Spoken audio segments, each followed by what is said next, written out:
రాష్ట్రంలో పశ్చిమ నియోజకవర్గంలో చేపట్టినటువంటి ఫ్లైఓవర్ ఉద్యమం గురించి ఆ రోజు ఉమ్మడి రాష్ట్రంలో చంద్రబాబు నాయుడు గారు రాష్ట్ర పార్టీ కార్యాలయంలో జరిగిన అనేక కార్యక్రమాల్లో పశ్చిమ నియోజకవర్గంలో జరిగినటువంటి మహాధర్నా గురించి ఉచ్చరించినటువంటి రోజులు ఎన్నో ఉన్నాయి. అక్కడ పశ్చిమ నియోజకవర్గంలో ఒక మంచి కార్యక్రమం తీసుకున్నారు, ప్రజలకు అవసరమైనటువంటి కార్యక్రమం తీసుకున్నారు. ఆ కార్యక్రమం తీసుకొని వదలకుండా దాని మీద పోరాడుతున్నారు. అది ప్రజల్లోకి వెళ్ళింది. ఇవాళ కానీ ప్రభుత్వం కానీ ఫ్లైఓవర్ వేయకపోతే ప్రభుత్వానికి ప్రతి ఒక్కరు వ్యతిరేకంగా ఉంటారు. అది మనం రాగానే వేయాలి.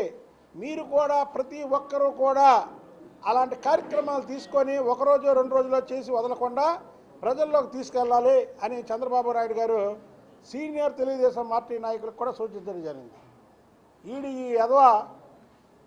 ఈ ఎదవన్నారు ఎదవాయుడు.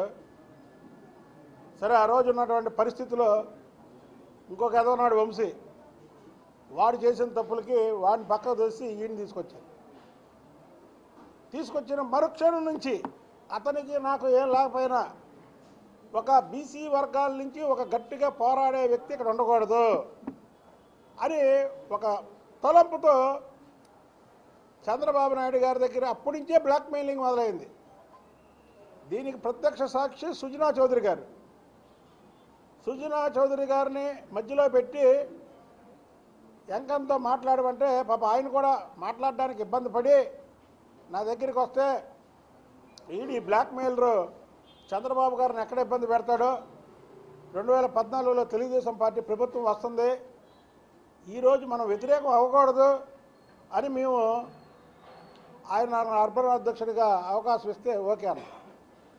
తదుపరి కార్యక్రమంలో చంద్రబాబు నాయుడు గారు తెలిసి బ్లాక్మెయిలరు బుద్ధాయంకర్ అనేవాడు నాకు లాయల్టీ అని, వీడు ఎంపీ, నేను ప్రభుత్వ విప్పు, ఎమ్మెల్సీ, విజయవాడ పార్టీ అధ్యక్షుడు, జాతీయ తెలుగుదేశం పార్టీ అధికార ప్రతినిధి. అంటే వీడికంటే 16 లైన్ల ముందున్నా నేను ప్రోటోకాల్లో. ఆ రోజు ప్రభుత్వం మాకు ఒక ఇన్విటేషన్ పంపిస్తే నా పేరు తర్వాత 16వ పేరు కేసీఆర్ నానిది. అది నీ బతుకు. చంద్రబాబు నాయుడు గారికి నేను లాయల్గా ఉన్నాను కాబట్టి లాయల్గా నన్ను పెంచాడు. నువ్వు అసలు టిక్కెట్ తీసుకోకముందే డీవీ మేనర్లో బ్లాక్మెయిల్ చేసావు చంద్రబాబు గారిని. ఎదవా, ఇవన్నీ పాపం చాలామంది అమాయకులకు తెలియక నిన్ను 3 సంవత్సరాలు ఫాలో అయ్యారు. పాపం ఎందుకు ఫాలో అయ్యారంటే వాళ్ళకి పార్టీ అభిమానం. నువ్వంటే అభిమానం కాదు, వాళ్ళకి పార్టీ అంటే అభిమానం, చంద్రబాబు నాయుడు గారు ముఖ్యమంత్రి అవ్వాలని.